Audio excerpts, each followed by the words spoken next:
Bueno, acabamos de escuchar el concierto de Danor Quinteros y aquí tenemos presentes a tanto a Danor, el pianista que se ha presentado recién, y Javier Kovacevic, que nos acompaña también para comentar sobre este concierto. Felicidades, Danor, por este concierto tan lindo que acabas de interpretar.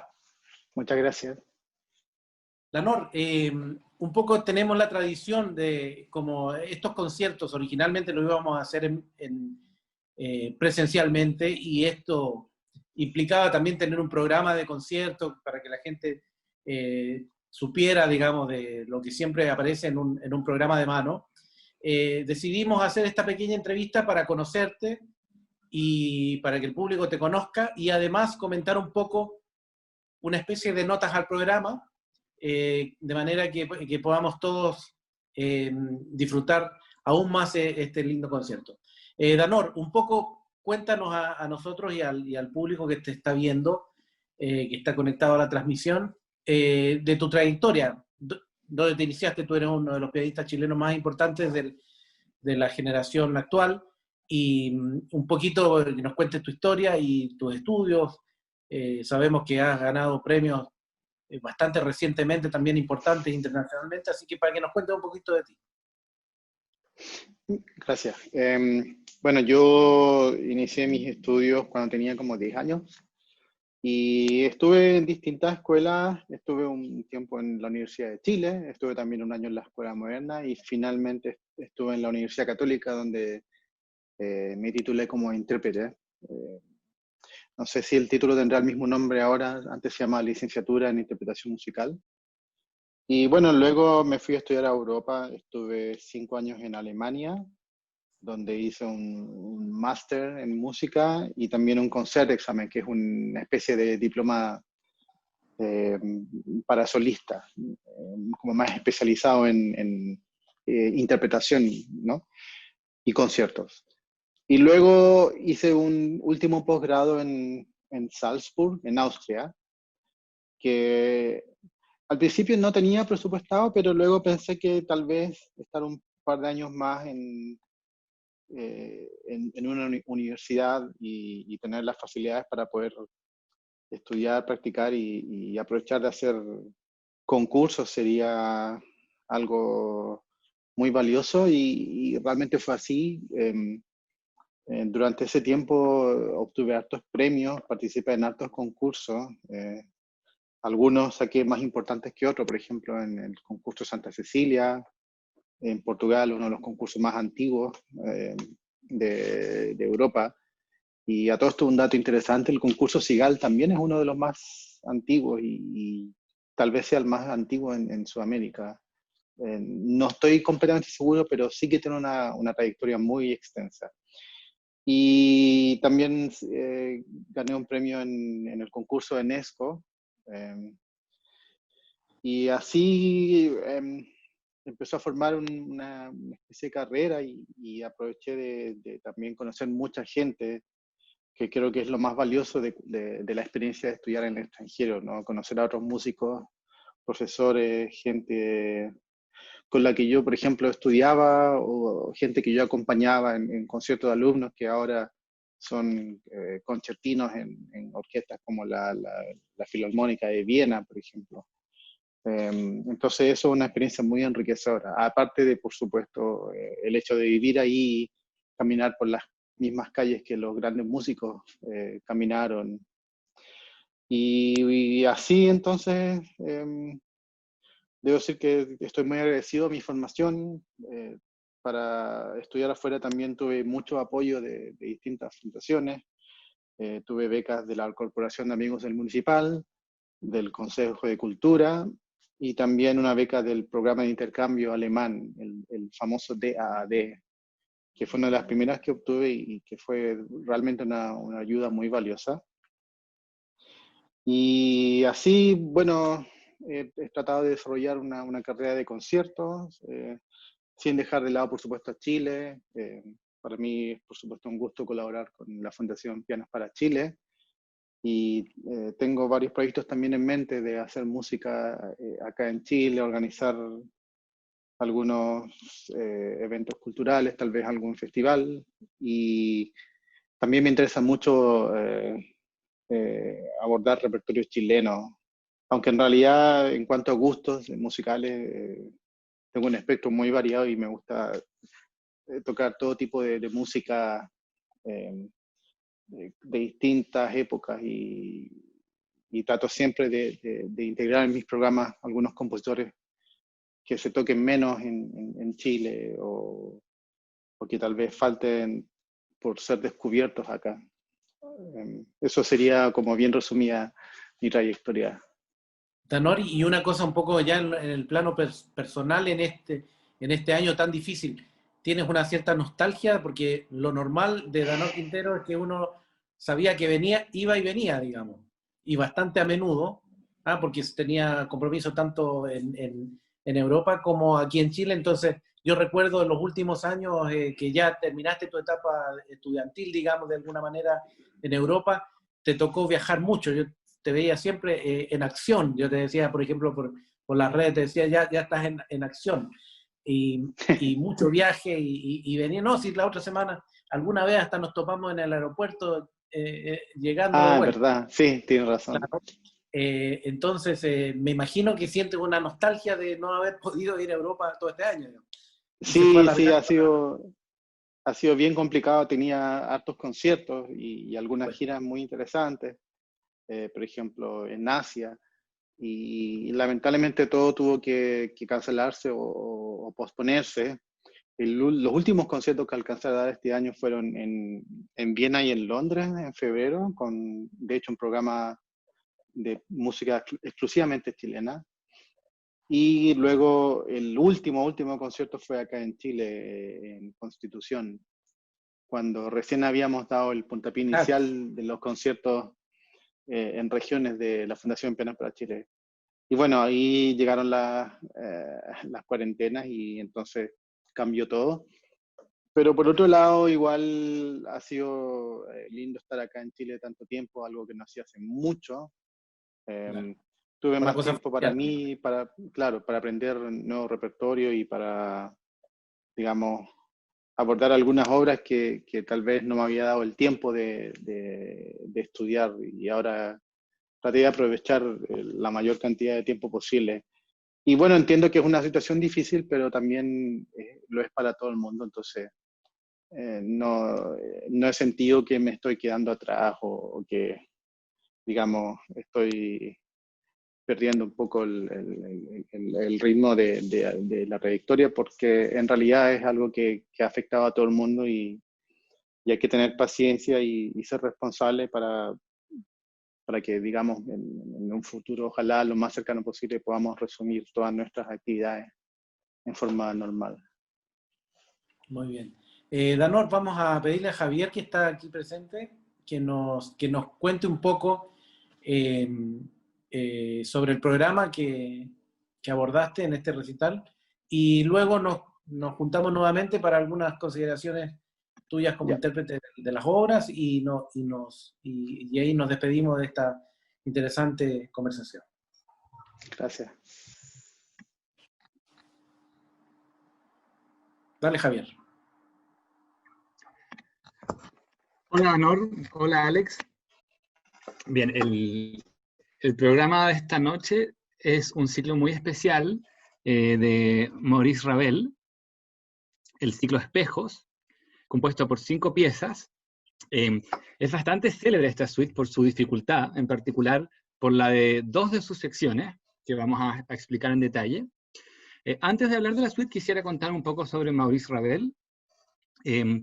Este compositor frecuentemente se le asocia a Claude Debussy, que son 2 compositores franceses muy importantes y que constituyen un hito para el desarrollo de la música moderna. Incluso muchas veces se dice que si no fuera por Debussy y Ravel, el siglo XX no habría sido lo que fue, no habría llegado a desarrollarse de la forma en que lo hizo. Así de trascendente se considera su aporte. Podríamos decir que estos compositores siguieron explotando las posibilidades de la tonalidad, de la música tonal, que después se fue abandonando en forma paulatina. Pero antes de su ocaso, Ravel desarrolló aún más, por ejemplo, a partir del color de los instrumentos, a partir de las armonías extravagantes, de la exploración de distintas sonoridades. En este sentido, él fue un tremendo orquestador. Orquestaba obras, por ejemplo, tiene una muy conocida de los cuadros de una exposición de Mussorgsky, orquestada por él, una versión muy linda. También tenía música orquestal compuesta por él mismo, que es realmente excepcional, porque tenía una sensibilidad muy fina ante el timbre de cada instrumento. También la música para piano tiene este toque, si se quiere, orquestal, en el que hay una paleta de sonoridades muy amplia, y que consigue que el instrumento se muestre de una forma totalmente distinta a la usual. Se expresa con un cariz único. Tenemos armonías, como decían antes, armonías muy especiales, ¿ya? Por ejemplo, acordes que antiguamente se usaban para dirigir la música hacia un lugar, o que nos predisponían a encontrar otra sonoridad específica.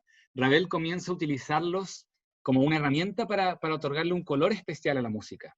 ¿Ya? Empieza a explorar la armonía de una forma totalmente nueva, que no necesariamente va hacia un lugar específico, sino que es un poco más etérea, más difusa. Son líneas que fluyen y fluyen, una tras otra. Se le ha vinculado también con el movimiento pictórico llamado impresionismo, en este sentido, y a demostrar no la esencia directa de las cosas, sino cómo son en un momento específico, cómo les llega la luz, cómo se mueve el agua. Sobre su vida personal, Ravel estudió en el Conservatorio de París por muchos años, 16 años estuvo ahí, y tuvo varios maestros, entre los cuales destaca Gabriel Fauré, que es otro compositor francés muy importante. Tal vez él vivió un poco a la sombra de su famosa obra Bolero, ¿ya? El Bolero de Ravel, que es una obra muy especial, que tiene un ostinato, un motivo que se repite y se repite, y la orquesta va explorando distintas sonoridades. Esta pieza es sin duda la más conocida, pero tiene otras que son igual de buenas o incluso mejores, y esta pieza refleja la fascinación que tenía Ravel por la música española. La madre de él era vasca. Se ha dicho varias veces que los franceses componían mejor música española que los españoles mismos. Bien. Ravel también estaba muy obsesionado por la perfección, era extremadamente cuidadoso por la perfección formal, y en este sentido logró terminar pocas obras en comparación a otros compositores. Incluso toda la obra de él se puede escuchar perfectamente en un solo día. Por eso él se sentía un poco disminuido, por ejemplo, ante los grandes compositores que tenían muchas sinfonías o muchas grandes obras orquestales, o obras muy largas que duraban más de 50 minutos. Él vivió un poco convencido de que no era tan gran músico porque no tenía tantas creaciones. Y además postuló 4 veces a un premio que era el Grand Prix de Roma y nunca consiguió el primer lugar. Entonces, de alguna manera, no fue un músico que haya podido morir contento con su obra, que haya podido morir en gloria y majestad, digamos. Su personalidad también es interesante, y esto se refleja en la música que componía, porque, por un lado, la música de él nos sugiere un goce del mundo. Es música en la que casi se pueden sentir fragancias, colores, sonidos de la naturaleza, pero por otra parte también es bastante sobria y austera. El compositor, en este sentido, era una persona bastante solitaria, tenía pocos amigos, era soltero, no era un bohemio como uno se podría imaginar, por ejemplo, como Erik Satie, no era el típico músico francés que era un octámbulo. Aún así, a principios del siglo XX se integró a un colectivo de artistas que se llamaba Los Apaches. El ciclo que vamos a escuchar hoy, que escuchamos hoy, tiene una pieza dedicada a cada una de las personas que estaban en esta agrupación. La primera se llama Polillas y evoca el vuelo nocturno de estos insectos. Tiene unos ritmos que son muy complejos y cromatismos abundantes. En la parte central tiene un bajo sincopado que hace un ritmo constante, como un ostinato también. Y esta parte es un poco más tranquila, pero aún así siempre tiene esta atmósfera como oscura o nocturna, crepuscular. Después tenemos Pájaros Tristes, que es una pieza inspirada en el canto de los pájaros, a la cual Ravel le da un toque de melancolía. Son varias melodías como que parecen distintos pájaros cantando al mismo tiempo, que de alguna manera se juntan, pero no llegan a constituir una unidad. Pareciera que cada uno está cantando independiente del otro, como perdidos en un bosque. Luego tenemos Una barca en el océano, que esta es una de las piezas famosas por lo difícil que es. Tiene muchos arpegios que van y vienen y que imitan el vaivén de las olas. Es una pieza bastante agitada, pero de alguna manera su sonoridad también es un poco apacible y etérea. Y luego tenemos La alborada del gracioso, que es tal vez la más difícil del set, que tiene unas famosas notas repetidas, y a lo mejor después Dano nos puede contar algo de eso. Tiene unas notas repetidas que son muy exigentes a nivel técnico. Y este también es otro ejemplo de la fascinación de Ravel por la música de España. Y para terminar, el Valle de las Campanas. Esta pieza es famosa porque es muy exuberante, es muy rica en armonías y muestra mucha creatividad por parte del compositor. Danor, quisiera comentar algo de lo que dije, aportar algo distinto. Yo creo que de lo que tú hablaste hay un punto muy importante y que se traduce en lo difícil que es tocar la música de Ravel. En ese sentido, una de las grandes dificultades es combinar este mundo de colores y atmósferas que él crea en el piano, imitando cosas como, por ejemplo, el vaivén de las olas o el sonido de los pájaros en un bosque frondoso, tal vez el sonido de las campanas, el sonido de insectos, cosas muy sensoriales. Imitar eso y tratar de ilustrarlo mediante, mediante el instrumento, pero al mismo tiempo conservando ese estilo de Ravel que tiene que ver un poco con su personalidad, un poco austero, un poco calculador. Es lo más complicado, yo creo, porque su música es muy cuantificable, es muy mesurada. No hay mucha libertad y de hecho él trata de ser lo más preciso posible en escribir todos sus efectos y de alguna forma todo tiene que fluir y tratar de conservar en varios momentos una especie de distancia con emociones demasiado personales, demasiado apasionadas, creo yo. A él le gustaban mucho los mecanismos, los relojes, las cajas musicales. Él tenía varias cajas musicales en el piano o en su estudio. Y él tenía esa fascinación, digamos, por este orden y esta perfección como engranajes de un reloj. Y todo eso yo creo que a veces se traduce también en la música, cómo están escritas las notas con los ritmos exactos, que a pesar de generar cosas subjetivas o movimientos orgánicos como las olas o el viento o el agua, de alguna forma se trasluce en la escritura esta cosa un poco mecánica que tiene. Y yo creo que hay que tratar de congeniar las dos cosas porque, por un lado, no puede ser algo demasiado frío y algo parco en cuanto a color y expresividad en general, pero por otro lado tiene que estar siempre controlado y tiene que haber, digamos, una cosa que dé por entendido esta perfección que él buscaba, creo yo. Eso es para mí, aparte de, bueno, de las dificultades técnicas, pero por otro lado la música de Ravel está muy bien escrita para el piano y creo yo que incluso los pasajes más difíciles son todos siempre de alguna forma solucionables, teniendo alguien un buen instrumento y una buena técnica. Eso se puede trabajar, pero yo creo que, claro, tratar de lograr esa especie de perfección y ese balance es lo más complicado para interpretar su música. Muy interesante lo que se ha comentado aquí. Yo tengo recuerdo también de una interpretación muy, muy linda tuya, Danor, de Gaspar de la Nuit, porque tú fuiste el laureado del último concurso Arrau que existió.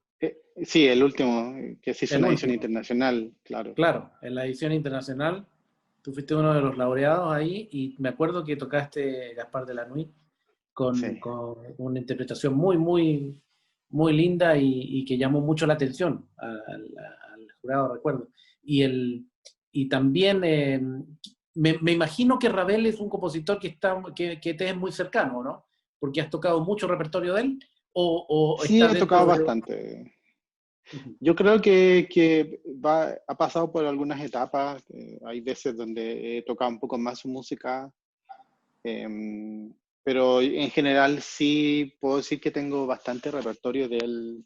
Toqué varias veces la sonata para violín y piano, también la famosa Tzigán en la versión con piano.